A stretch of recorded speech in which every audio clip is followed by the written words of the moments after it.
Hindi lahat ng laban sa entablado tungkol lang sa laro. Isang mabigat na balita ang gumulantang ngayon sa MLBB community matapos kumpirmahin na pumanaw ang ama ni Kelra.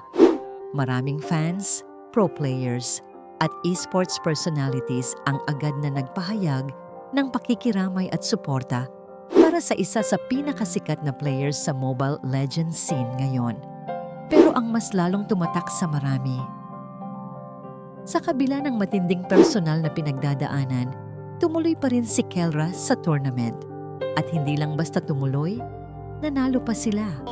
Marami ang nagsabing hindi nila ma-imagine kung paano pa nagawang mag-focus ni Kelra habang dala ang bigat ng pagkawala ng kanyang ama.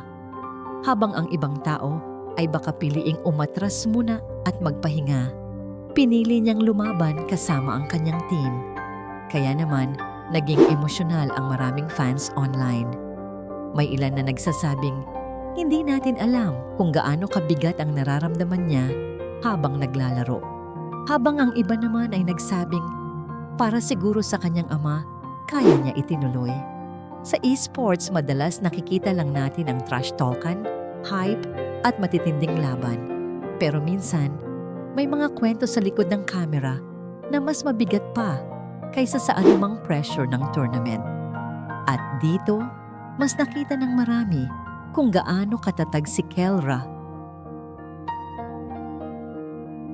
Hindi lang bilang player, kundi bilang tao.